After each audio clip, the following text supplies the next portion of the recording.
Bienvenidos al consultorio nocturno. Te recuerdo que puedes leer el libro de los relatos de la doctora en el link que te dejaré en la descripción. Puedes encontrar el formato digital en Amazon, que puedes leer gratis si tienes una suscripción de Kindle Unlimited. Y también encontrarás el link de Wattpad, donde puedes leerlo completamente gratis. Sin más por el momento, comencemos con los relatos de hoy.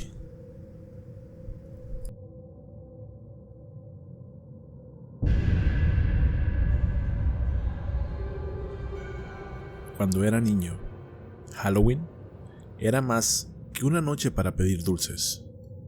Era la noche en que lo imposible se hacía posible, donde lo prohibido y lo desconocido se sentían al alcance de la mano. Las sombras en las esquinas del barrio parecían moverse con vida propia, y las historias de miedo que circulaban en la escuela cobraban fuerza a medida que caía la noche.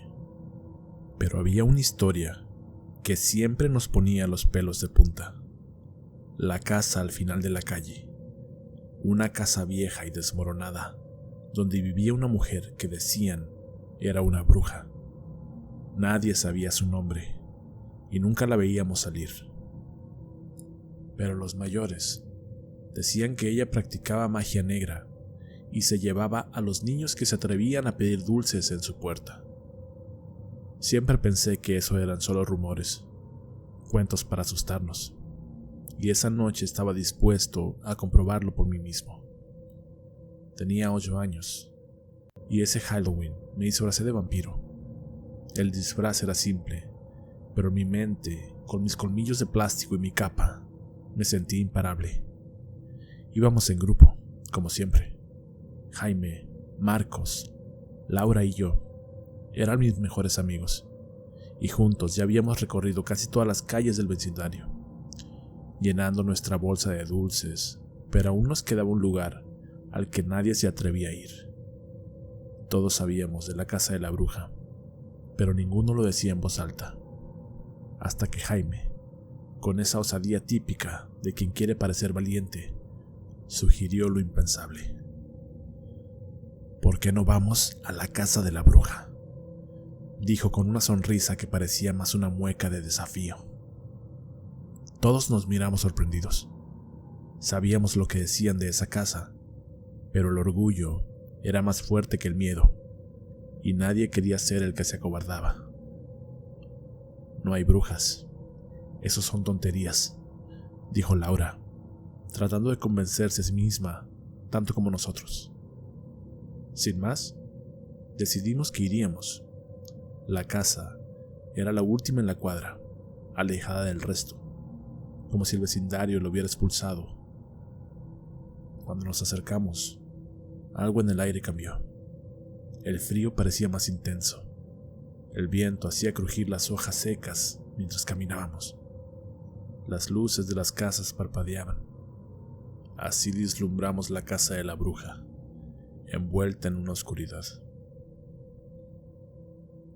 Nos detuvimos frente al hierro oxidado de la reja. Era baja, pero nadie se atrevía a tocarla. Finalmente fue Marcos quien la empujó. El chirrido agudo que hizo me erizó la piel. Nos miramos entre todos, sabiendo que una vez dentro no había vuelta atrás. Caminamos por el sendero, cubierto de hojas secas y maleza, avanzando hacia la puerta de madera, que curiosamente no tenía timbre. En ese momento, mi corazón latía tan fuerte que podía sentirlo en mis oídos. Me pregunté si los demás tenían el mismo miedo que yo. Jaime fue el primero en levantar la mano para golpear la puerta, pero no lo necesitó. Antes de que pudiera tocarla, la puerta se abrió lentamente, como si alguien hubiera estado esperando nuestra presencia. Un aire frío y gélido salió de la casa, acompañado de un olor extraño, una mezcla de moho o algo metálico. «Adelante», dijo una voz rasposa en el interior. No la vimos de inmediato, pero su voz nos invitaba. o tal vez nos ordenaba entrar. Miré a mis amigos, esperando que alguien dijera algo, que alguien pudiera salir corriendo de ahí, pero nadie lo hizo. Casi como hipnotizados, dimos un paso al interior de la casa. La sala estaba iluminada solo por la lámpara, y las sombras parecían formar extrañas formas en las paredes. Todo estaba cubierto de una fina capa de polvo, como si nadie hubiera limpiado en mucho tiempo. Pero lo más perturbador eran los relojes. Había una docena de ellos colgando en la pared, y todos parados en la misma hora exacta, las 3:33. El sonido de pasos arrastrados llegó desde el pasillo. Ahí apareció ella, la bruja, o la mujer de la que tanto habíamos oído hablar. Era alta, encorvada, con una espalda tan arqueada que parecía deformada. Su cabello blanco caía en marañas y su piel era pálida y arrugada, como si hubiera vivido más de una vida. Pero lo peor eran sus ojos, vacíos y oscuros, como si pudiera ver dentro de nosotros. ¿Vinieron por dulces?, preguntó con una sonrisa que dejaba ver sus dientes mal cuidados y amarillos. Nadie respondió. Todos estábamos muertos de miedo. El silencio era absoluto. A pesar de todo, asentí levemente. La mujer desapareció por un momento y regresó con una bandeja llena de dulces deliciosos. Nos volteamos a ver entre nosotros. Quizás éramos los primeros que estaban ahí, así que comenzamos a agarrar, y ella solamente nos miraba con una sonrisa de satisfacción. Cuando terminamos de llenar nuestras bolsas de dulces, ella dejó la canasta a un lado y sacó otra un poco más pequeña. «Lleven esto también», nos dijo. Había algo envuelto en papeles. No eran dulces, eran pequeñas figuras hechas de cera, cada una con una cuerda roja en su interior.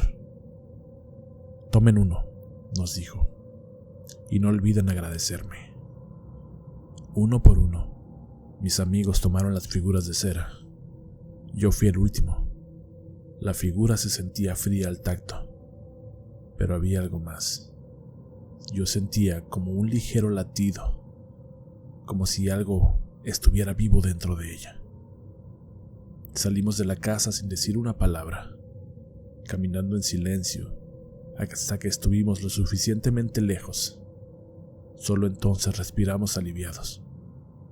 Pero el miedo no se había disipado.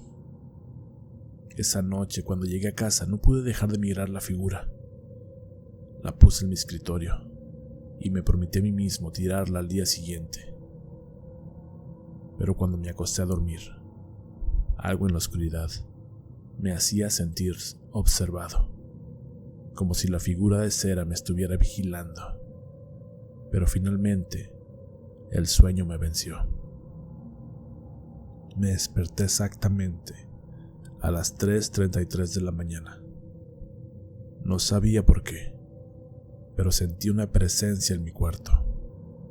Algo oscuro, algo que no debería estar ahí. Miré hacia mi escritorio. La figura no estaba, pero la encontré justo en mi cama, en mi almohada, a un lado de mí. Al día siguiente fui a ver a mis amigos, pero algo andaba mal.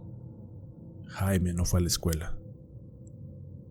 Luego me enteré de que había desaparecido durante la noche. Marcos se enfermó. Laura decía que algo la perseguía en sus sueños. Yo intenté ignorar lo que había pasado, pero cada noche a las 3:33 me despertaba y encontraba la figura en diferentes lugares, siempre cerca de mí. Finalmente no pude más y decidí destruirla. Pero cuando abrí el cajón donde la había guardado esa última vez, encontré una nota, una hoja vieja y amarillenta. y las palabras estaban escritas con tinta negra, como si hubieran sido escritas hace mucho tiempo. Gracias por aceptar el regalo. Ahora es mi turno de visitarte.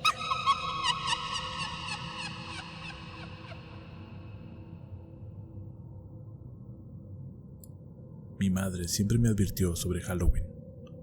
Ella decía que no era un día que se debía celebrar, pero a mí nunca me importó eso. Era divertido salir con mis amigos, disfrazarnos de algo terrorífico y, sobre todo, comer muchos dulces. En el Halloween de mi 10º cumpleaños, el último que celebré, algo distinto se sentía en el aire, como si el mundo se abriera a lo que normalmente no podíamos ver. Esa sensación me emocionaba tanto como me aterrorizaba, pero nada me preparó para lo que miré esa noche. Ese año, como de costumbre, mis amigos y yo habíamos salido a pedir dulces. Nos conocíamos de toda la vida. Pedro, el líder del grupo, Carlos, que siempre trataba de hacerse el valiente, y Sara, la más sensata de todos. Yo iba disfrazado de esqueleto, con mi cara pintada de blanco y negro, mis costillas dibujadas en el pecho con pintura luminosa. Nos sentíamos invencibles, mientras recorríamos las calles del vecindario, golpeando puertas y llenando nuestras bolsas con todo lo que podíamos recoger. Era una noche perfecta de Halloween. Las calles estaban repletas de más niños disfrazados, pero nosotros siempre corríamos intentando ganarle las casas para alcanzar la mayor cantidad de dulces posible. Decidimos cortar camino por un lugar que estaba abandonado. Así llegaríamos a donde vivía la gente más rica, quienes, como saben, son los que mejores golosinas tienen. Teníamos que pasar por el antiguo parque que ahora estaba abandonado. Los columpios oxidados se balanceaban lentamente con el viento, emitiendo un chirrido agudo que retumbaba en la quietud de la noche. Caminamos entre los bancos vacíos y los árboles sombríos, sin más luz que la luna que se colaba entre las ramas. Todo parecía tranquilo, hasta que Carlos fue el primero en notar algo. ¿Qué es eso?, dijo señalando hacia la parte más oscura del parque. Entre los árboles, a lo lejos, vimos una luz tenue, parpadeante. Al principio pensamos que sería alguien con linternas, o tal vez un grupo de adolescentes jugando a asustar a los más pequeños. Pero cuando nos acercamos, más extraña se volvió la escena. ¿Escuchan eso?, preguntó Sara, susurrando, aunque nada había razón para hacerlo. Pero ahora que lo mencionaba, sí, lo escuchábamos. Un murmullo bajo, constante, como si un grupo de personas estuvieran rezando o cantando en voz baja. Nos detuvimos por un momento, dudando si seguir avanzando, pero la curiosidad fue más fuerte. Al llegar a la arboleda, vimos lo que nadie de nosotros esperaba. En el claro, bajo la luz de la luna, había un grupo de personas reunidas. Eran unas 20, tal vez menos. Todos estaban vestidos con disfraces extraños. No eran disfraces normales, como se ven en la tienda, en las calles. Eran antiguos, desgastados, con cabezas de proporciones muy diferentes. No representaban monstruos comunes o personajes conocidos. Parecían algo sacado de un museo, o peor, de una pesadilla. Algunos llevaban máscaras largas y puntiagudas, con rasgos exagerados y grotescos. Otros, túnicas oscuras que los envolvían por completo, como sombras ambulantes. Había uno que tenía una cabeza enorme, hecha de algún material que no puedo identificar, con cuernos que se retorcían hacia arriba. Lo más perturbador era que todos permanecían en silencio, como si estuvieran esperando algo. Nos ocultamos detrás de un árbol, observando, sin atrevernos a acercarnos más. Pedro, quien siempre había sido el más valiente, estaba pálido, con los ojos muy abiertos. Ninguno de nosotros hablaba, ni siquiera Carlos, que normalmente se hubiera burlado de cualquier cosa aterradora. Algo en ese grupo nos mantenía paralizados, como si supiéramos que habíamos cruzado la línea que no debíamos cruzar. De repente, uno de ellos, una figura alta con una máscara que parecía hecha de hueso, levantó la mano y el grupo lo siguió en un movimiento sincronizado. No dijeron una palabra, pero el aire se volvió más denso y pesado. El murmullo que habíamos escuchado antes se detuvo por completo, y la calma fue aún más aterradora que el sonido. «Deberíamos irnos», susurró Sara, con la voz quebrada. Pero antes de que pudiéramos movernos, el grupo comenzó a caminar, no hacia nosotros, sino en formación, como una procesión. Avanzaban lentamente, pero sus movimientos eran extrañamente fluidos, como si se estuvieran deslizando sobre el suelo. La luz parpadeante que habíamos visto antes no provenía de linternas, sino de sus propias figuras, que parecían brillar levemente bajo la luna. Y uno de ellos se detuvo. Nos quedamos congelados. El que se detuvo no miró hacia el grupo, sino directamente hacia donde estábamos nosotros. Sabía que ahí estábamos. Mi corazón comenzó a latir tan fuerte que pensé que los demás podían oírlo. Él levantó su mano y señaló en nuestra dirección. Poco a poco, uno a uno, todos hicieron lo mismo. Sus cabezas giraron hacia nosotros, sus ojos invisibles, pero fijos en el lugar donde nos escondíamos. No sabíamos qué hacer, ni siquiera teníamos el valor de correr. Era como si estuvieran esperándonos, como si todo hubiera sido planeado para encontrarse allí con nosotros esa noche. «Corramos», dijo Pedro finalmente, recuperando la voz. Salimos disparados de nuestro escondite y corrimos por el parque sin atrevernos a mirar atrás. Podía escuchar los pasos de mis amigos, pero el miedo me hacía sentir que los pasos detrás de nosotros eran más, como si el grupo estuviera siguiéndonos. Podía escuchar de nuevo ese murmullo, cómo se acercaba cada vez más hacia donde estábamos nosotros. Cuando finalmente llegamos a la calle principal nos detuvimos, jadeando con el corazón latiendo frenéticamente. Nos dimos la vuelta, pero ya no había nadie. El parque estaba tan oscuro y silencioso como lo habíamos encontrado. «¿Qué eran esas cosas?», preguntó Carlos, apenas recuperando la voz. Nadie respondió. Volvimos a nuestras casas sin decir una palabra más, con una sensación de que habíamos visto algo que no debíamos haber visto, algo que no pertenecía a este mundo. Esa noche me costó dormir. No dejaba de pensar en los disfraces, en cómo esas personas parecían estar esperando algo. Y cuando finalmente pude dormirme, tuve un sueño que nunca olvidaré. Estaba en el parque, solo, y las figuras de la procesión me rodeaban. No decían nada, no hablaban, pero todos levantaban sus manos hacia mí, como lo habían hecho en el parque. Me desperté sudando frío, y supe en ese momento que lo que habíamos visto esa noche no eran personas disfrazadas. Era algo más, algo antiguo, algo que siempre ha estado ahí, esperando a que alguien se cruzara en su camino. Y ese alguien habíamos sido nosotros.